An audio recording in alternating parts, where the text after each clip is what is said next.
பொதுமக்களிடம் இருந்து நன்கொடைகள் அல்லது லஞ்சம் பெறுவது போன்ற செயல்களில் ஈடுபடக்கூடாது என்று சிவில் சர்வீசஸ் தேர்வில் வெற்றி பெற்றவர்களுக்கு தமிழக ஆளுநர் RN ரவி அறிவுரை வழங்கியுள்ளார். சிவில் சர்வீஸ் தேர்வில் வெற்றி பெற்ற மாணவர்களை கௌரவப்படுத்தும் நிகழ்ச்சி சென்னை கிண்டியில் உள்ள ஆளுநர் மாளிகையில் நடைபெற்றது. மத்திய அரசு பணியாளர் தேர்வாணையமான UPSCயின் நேர்முக தேர்வுக்கு முன் அம்மாணவர்களுக்கு தமிழக ஆளுநர் ரவி கடந்த மார்ச்சில் பயிற்சி அளித்தார். அதில் வெற்றி பெற்ற 9 மாணவர்களுக்கு வாழ்த்து தெரிவிக்க நேரில் அழைத்திருந்தார். அவர்களுக்கு பொன்னாடை அணிவித்து 9 தொகுதிகள் உடைய கம்பராமாயணம் புத்தகங்களையும் பரிசாக வழங்கினார். சென்னை ஷெனாய் நகரில் 40 கோடி ரூபாயில் சிவில் சர்வீசஸ் தேர்வு பயிற்சி மையம் அமைக்கப்படும் என்று முதலமைச்சர் மு.க.ஸ்டாலின் அறிவித்துள்ளார். தமிழக மாணவர்களின் திறனை வளர்க்கும் நோக்கத்தோடு உருவாக்கப்பட்டதுதான் நான் முதல்வன் திட்டம்.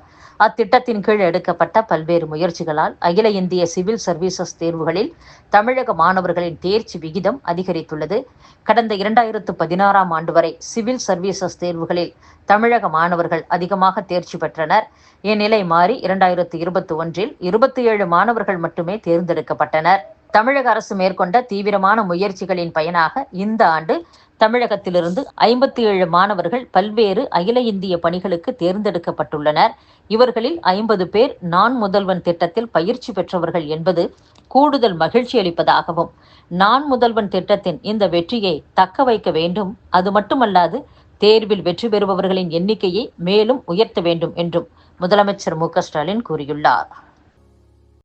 அரசு மற்றும் அரசு உதவி பெறும் கல்லூரிகளில் மாணவர்கள் சேர்க்கை குறைந்துள்ளதாக சட்டசபையில் அதிமுக குற்றம் சாட்டியது. அதிமுக உறுப்பினர் KP அன்பழகன் பேசும்போது, தேசிய உயர்கல்வி சேர்க்கையில் 2019-2020ஆம் ஆண்டுகளில் 51.3% இருந்த தமிழகத்தின் பங்களிப்பு தற்போது 47.1% குறைந்துள்ளதாக தகவல் கிடைத்துள்ளது என்று கூறினார். அரசு உதவி பெறும் கல்லூரிகளில் மாணவர் சேர்க்கை குறைந்துள்ளதே இதற்கு காரணம் என்றும் பேசினார். இதற்கு உயர்கல்வித்துறை அமைச்சர் கோபி செழியன் பதிலளிக்கையில், தரவுகளின் அடிப்படையில் தமிழகம் உயர்கல்வி சேர்க்கையில் முதலிடம் பிடித்துள்ளது. அரசு கல்லூரிகளில் 10,000 பேர் விண்ணப்பித்தால் 3,000 பேருக்கு தான் வாய்ப்பு கிடைக்கிறது. அதை உயர்த்த ஷிஃப்ட் 2 முறையை அறிமுகப்படுத்துவதுடன் 5 நவீன பாடங்களையும் கொண்டு வர உள்ளோம். அந்த வகையில் கடந்த ஆட்சியை விட இந்த ஆட்சியில் உயர்கல்வியின் தரம் மேம்பட்டுள்ளது என்று கூறியுள்ளார். புதிதாக 1915 முதுநிலை பட்டதாரி ஆசிரியர்கள் மற்றும் 1205 பட்டதாரி ஆசிரியர்களை தேர்வு செய்ய முடிவு செய்யப்பட்டுள்ளது என்று பள்ளிக்கல்வித்துறை அமைச்சர் அன்பில் மகேஷ் பொய்யாமொழி தெரிவித்துள்ளார். கடந்த 4 ஆண்டுகளில் 3087 முதுநிலை பட்டதாரி ஆசிரியர்களை தேர்வு செய்துள்ளோம். 3192 பட்டதாரி ஆசிரியர்கள் தேர்வு செய்யப்பட்டு சான்றிதழ் சரிபார்ப்பு முடிந்துள்ளது. இது தொடர்பான வழக்கு நிலுவையில் உள்ளதால் பணி நியமனம் தாமதமாகிறது. வழக்கை முடித்து விரைவில் அவர்களை பணியில் அமர்த்த உள்ளோம்.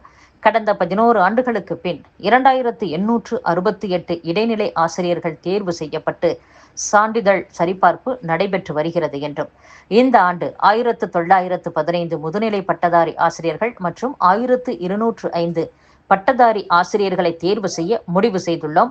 கடந்த மார்ச் 1 முதல் நேற்று வரை 1,56,290 பேர் அரசு பள்ளிகளில் சேர்ந்துள்ளனர். பகுதி நேர ஆசிரியர்களை முழுநேர ஆசிரியர்களாக மாற்றும் கோரிக்கை தொடர்பாக முதலமைச்சர் ஸ்டாலின் நல்ல முடிவை எடுப்பார் என்றும் அன்பில் மகேஷ் பொய்யாமொழி பேசியுள்ளார். அங்கன்வாடி மையங்களில் செயல்படும் LKG, UKG வகுப்புகளில் 2 அல்லது 3 மாணவர்கள் தான் படிக்கின்றனர் என்று அதிமுக MLA செங்கோட்டையன் குற்றம் சாட்டியுள்ளார். சட்டசபையில் இது குறித்து அவர் பேசுகையில், கடந்த 2001ஆம் ஆண்டில் தமிழக அரசு பள்ளிகளில் மாணவர் சேர்க்கை 66.49 லட்சம், தற்போது 58.17 லட்சமாக குறைந்துள்ளது. அரசு பள்ளிகளில் மாணவர் சேர்க்கையை அதிகப்படுத்த 2019-20ஆம் ஆண்டில் அங்கன்வாடி மையங்களில் LKG, UKG வகுப்புகளை துவக்கினோம். முதல் ஆண்டில் 42,599 மாணவர்களும், 2ஆம் ஆண்டில் 1 லட்சம் மாணவர்களும் படித்தனர். ஆனால் இப்போது LKG, UKG வகுப்புகளில் 2 அல்லது 3 மாணவர்கள் தான் படிக்கின்றனர் என்றும், அதிமுக ஆட்சியில் மலைப்பகுதிகள், பேருந்து வசதி இல்லாத இடங்களில் பள்ளிகளை துவக்கினோம். கடந்த 4 ஆண்டுகளில் 30 பள்ளிகள் தான் தரம் உயர்த்தப்பட்டுள்ளன. அந்தந்த பள்ளிகளிலேயே 10 மற்றும் 12ஆம் வகுப்பு பொதுத் தேர்வுகள் எழுத தேர்வு மையங்கள் அமைக்க வேண்டும். அப்போதுதான் மன உளைச்சல் இல்லாமல் மாணவர்கள் தேர்வு எழுத முடியும் என்று கூறினார். முந்தைய அதிமுக ஆட்சியில் 2017ஆம் ஆண்டு முதல் 2021ஆம் ஆண்டு வரை 904 தேர்வு மையங்களை புதிதாக உருவாக்கினோம். ஆனால் 4 ஆண்டு திமுக ஆட்சியில் 322 மையங்கள் தான் உருவாக்கப்பட்டுள்ளன என்றும், தமிழக அரசு பள்ளிகளில் 20,000 ஆசிரியர் பணியிடங்கள் காலியாக உள்ளன. கடந்த 4 ஆண்டுகளில் தற்காலிக ஆசிரியர்கள் தான் நியமிக்கப்பட்டுள்ளனர் என்றும், ஆசிரியர் பணியிடங்கள் காலியாக இருந்தால் அரசு பள்ளிகள் சிறப்பாக செயல்பட முடியாது. வரும் 2026இல் அதிமுக ஆட்சி அமைவது உறுதி. அப்போது ஆசிரியர்களின் கோரிக்கைகள் நிறைவேறும் என்றும் செங்கோட்டையன் பேசியுள்ளார்.